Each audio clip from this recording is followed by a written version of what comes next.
Nakakaganda ba to?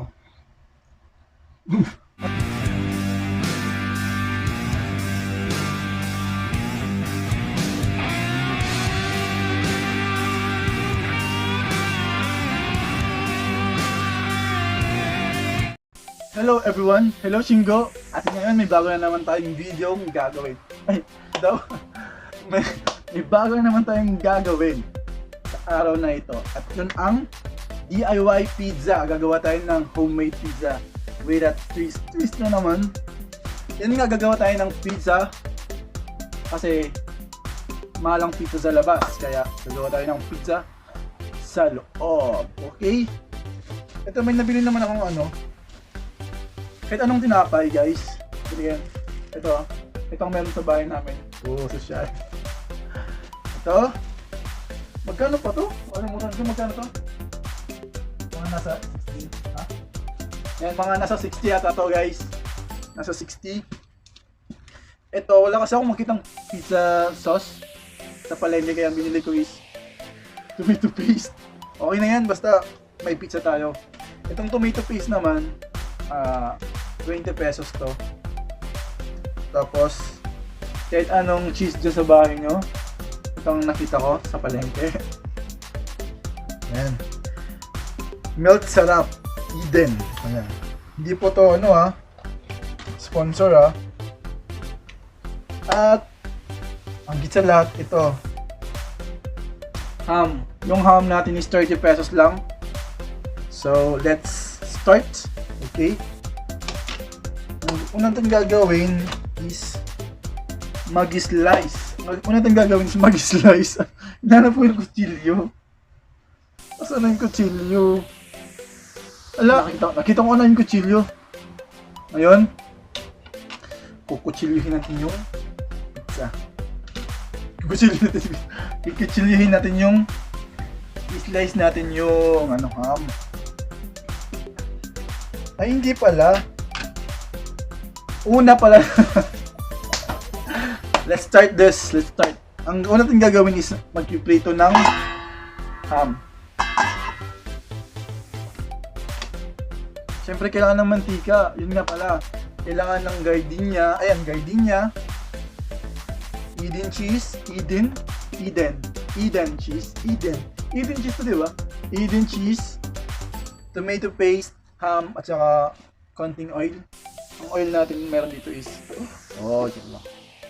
Sa oil, kahit anong oil. Huwag lang yung oil sa sasakyan, guys. Bubuksan natin yung gazul. Ito yung gazul namin. From Canada pa to. Nabili namin. Kaya huwag kayong oops. Social, may pang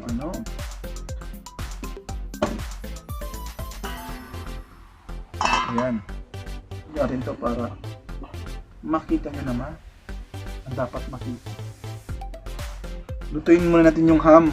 Lagyan na rin ng konting mantika. Hirap lang tayo, guys, wala tayong mabili ng olive oil. Kaya gamitin natin oil is oil sa palengke. Ayun, lutuin natin yung ham. Ito yung ham natin. Malit lang siya. Kahit anong naman kahit hotdog, pwede niyong pang ingredients dun sa diba? What a sound. Gawin ka magyan kasi baka mapanis. Alam mo na, pag kinakamay na nakakapanis daw yun. So, masyadong mahina yung apoy ko. Katulad ko, mahina sa kanya. Ito yung kape ng ilong ko, guys. Nagkakaperata ako. And then, habang niluluto naman yung ating ham, tayo maghiwa naman ng keso. Tayo maghiwa. Hindi nyo makita, kasalanan nyo na yun. Yung ham. Diba? Madali kasi maluto yung ham, guys. Habang niluto yung ham, hiwa-hiwain naman natin yung cheese. Kilo kataba. Ayan, ganyan. Kain natin to. Yun. Nasunog! Masyadong malakas ata yung apoy. Tingnan natin yung maluto tong ham na to.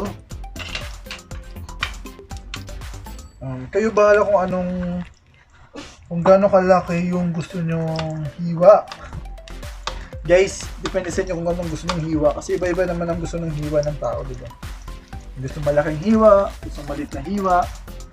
Ang gusto kong hiwa is tama lang. Tamang hiwa lang. Tamang hiwa lang. Tamang kasya lang sa akin. Yung tama lang sa akin. Ganun. Ang ganong hiwa lang. Huwag yung gayahin yung mga subok na kala mo talaga magaling magluto. Ayan. And then iba-iba yung size. Yung mga tumatalsik-talsik. Nakakatakot din yung talsik-talsik na. Pero yung ibang nagluluto, gusto yung tumatalsik. Ano to?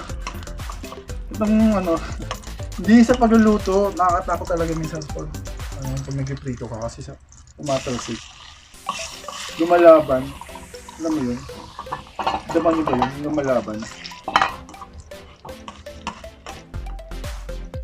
Yan. First time kong gumawa nitong pizza na to. First time. Para lang sa inyo, gagawin ko to para sa mga nag-request. May nag-request? Hindi. Wala naman nag-request. Ako lang, nag-request lang sa sarili ko kasi masarap kumain ng pizza. Alam niyo yun? Comment below sinong kumakain ng pizza. At kung anong paborito yung flavor sa pizza. Ako paborito ko yung Hawaiian. Pero dati Hawaiian, nag-isa lang talaga Hawaiian lang. Pero ngayon, lahat na sila paborito ko. Kasi natikman ko eh. Talaga. Yan talaga guys, pag di ko pa natitikman, pag first time nyo parang ayaw nyo muna kasi di ba first time. Pero pag natikman nyo na, naku, uulit-ulitin nyo. Adik na kayo maging adik. Sana maintindihan nyo yung mga ibig kong sabihin. At kung hindi naman sa mga hindi nakaintindi, RIP. Joke lang. Tama naman galit. Joke lang yan. Naunsa ba na eh? Nadurog naman na eh. Nadugmok na ba? Nadugmok na ang ating keso.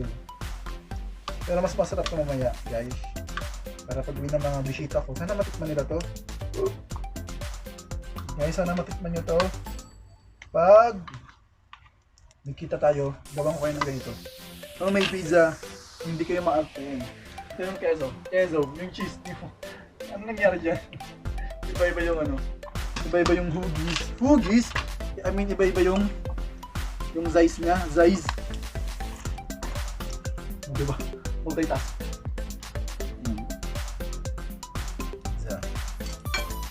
Excited na. Yes. Sana mag-succeed. Sana mag-success tayo. Yan. Success. Sana mag-success.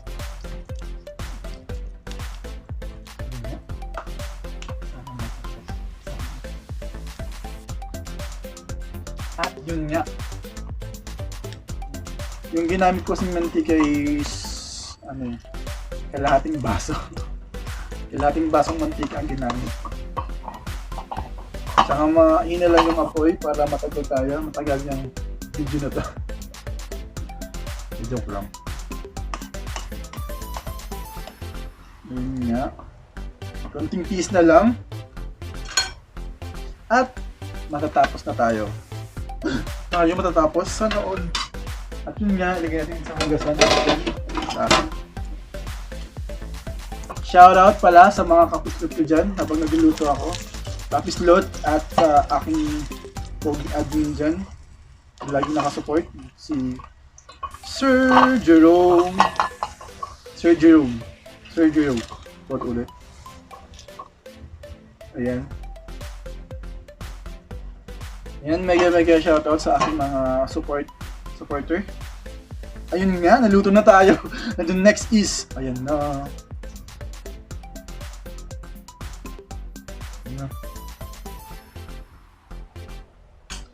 And we're done.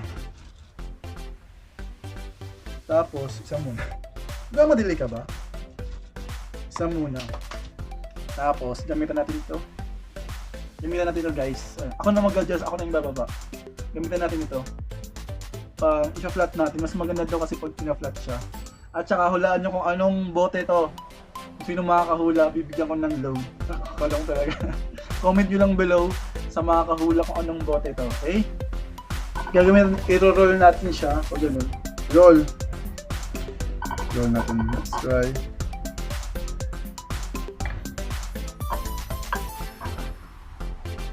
Roll ko na siya.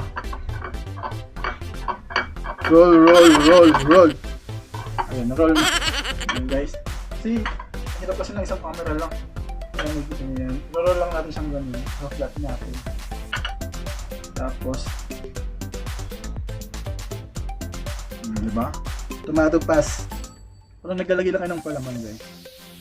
Tomato paste, sure ka? O tomato paste daw. Para maging sticky yung ating yan picture, reader, and ala, nga pala, kailangan pala natin hiwain muna yung ham. Hiwain natin ng isang slice lang gano'n. Dapat maayos. Ginatad ko na yung ham. Ginatad ko na yung ham. Para saan kusino? At yun nga, lagyan natin ng lagyan siya ng tomato paste. Tomato paste ang ginamit ko. Tapos lagyan natin ng mukhang masarap to ah. Ang ham. Lagyan natin ng ham kasi ano na. Yun. Tapos lagyan natin ng melted cheese. Or bang. Tapos roll. Roll ulit natin. Ayan.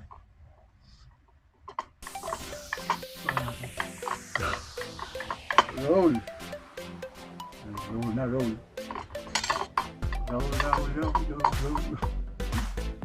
Kalokohan mo no, di tayo mong alam. Ayan. Bisa natin kasi nga. Ay. Tapos lagyan natin ng tomato paste. Hindi mo, parang ano lang siya. Parang alam niyo, palaman. Let's see the, kung maganda ba. Kung maganda ba ang kalabasan or what. Let's do this. Lagyan natin ng grabe naman itong hamon mo bro. Parang gusto mo nung ulamin. Dami kong maglagay mga ganun. Look guys, ginawa ko. Ang daming hamang ginawa.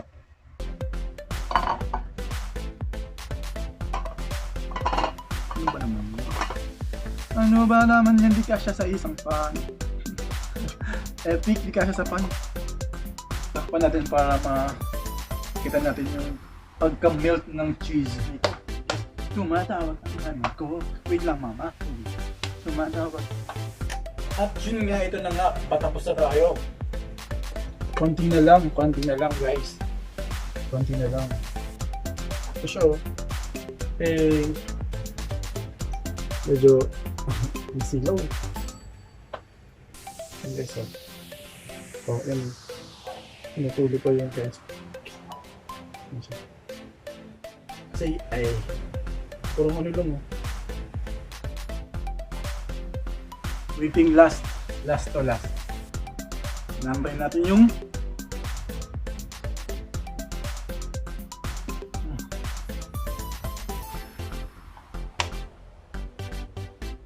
lasang pizza talaga. Kung nagustuhan niyo ang video na ito, huwag niyong kalimutan mag-like, subscribe, and hit the bell notification para update kayo sa aking mga video. Okay? At sa susunod ulit. Wow! Tinakpan natin para mag-melt yung cheese. Handa ko lang.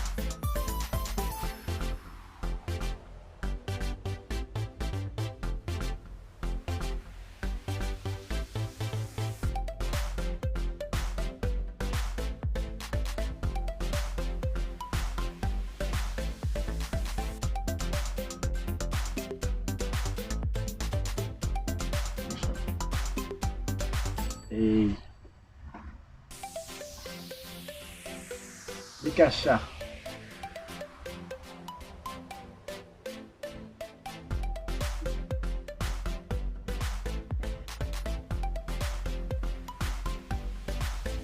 Mga kuryente ba to? Gabi. Bro, the best. Pwede nga. Gawin nyo ito sa bahay nyo.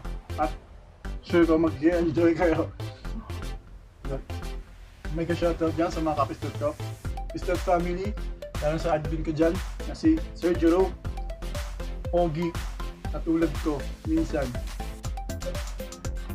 Bye bye. See you in the next. Sayonara. Doon makikita-gutin mo. At yun lang, hanggang dito na lang tayo. Maraming salamat at see you in the next vlog. Bye bye.